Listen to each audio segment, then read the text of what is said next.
The Hero's Quest by Ashley Chandler. A hero, the epitome of glory and the ultimate man's man, clad in attire complementing his toned physique accompanied by some sort of superpower. This common Herculean stereotype tends to be the general interpretation of what a man of distinguished ability is referred to as. As simple as the word hero may seem on paper, underneath it lies a plethora of connotations than one would presume. In fact, the definition of a hero has its own history of altered meanings. The presence of a hero in his quest exists within the works of 5th century epic poem Beowulf and the 20th century novel The Natural by Bernard Malamud, both of which provide distinguishable definitions to the term of heroism. Despite this similarity, the prodigious gap between their time periods offers insight into the transformation of the heroic ideal.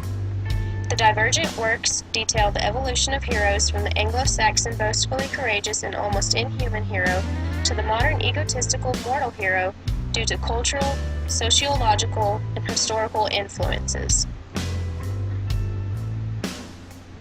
Within the time period of which Beowulf takes place, great deeds and acts of gallantry were overly worthy of praise.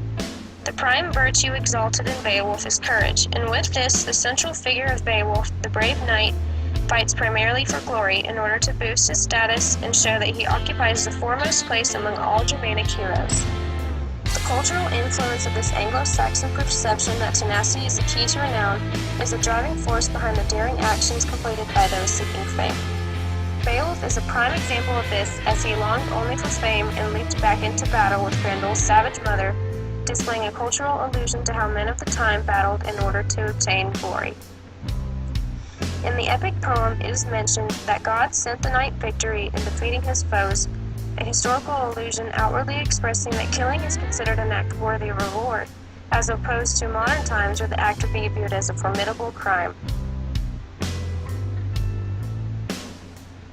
A prominent ideal present in the epic poem is how Beowulf is frequently prompted with promises of lavish rewards and treasures by Hrothgar, despite the fact that duty, gratitude, and vengefulness are all present as motives for action, so it was understood that the winnings had to have tangible support.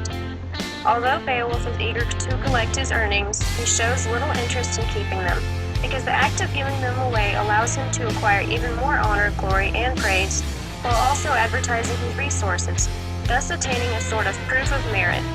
Ultimately, all of Beowulf's actions appear to be for self-seeking gain. Malamud's Roy Hobbs, whose name literally means Bumpkin King, is known for his heroics on the baseball field and how he emerges from obscurity carrying the New York Knights out of their seemingly never-ending slump.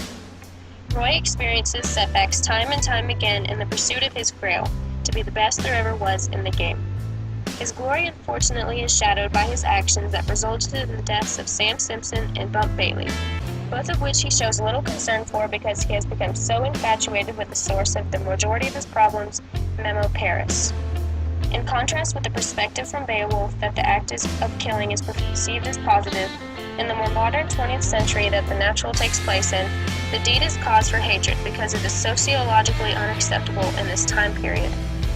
Towards the conclusion of the novel, Memo refers to Roy as a filthy scum, and that she has hated his guts since the day he murdered Bump, exhibiting how Roy's acts in attempt of greatness backfire on him.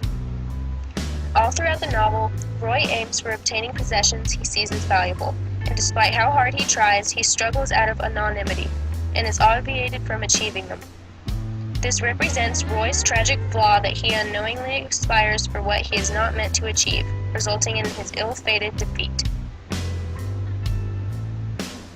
Roy is trapped between the way of spirit and flesh, mundane in comparison with the seemingly supernatural Beowulf.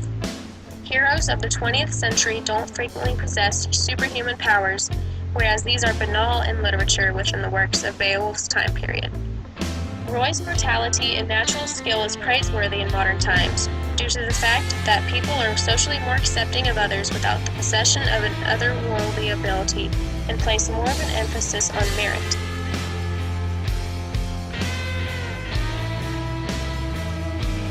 Over the span of approximately 15 centuries, the heroic image has morphed from a supernatural being that is intent on improving the self rather than those around him, to a purely human being suffering a tragic flaw to be the best in the game through cultural, sociological, and historical influence. Created using Powtoon.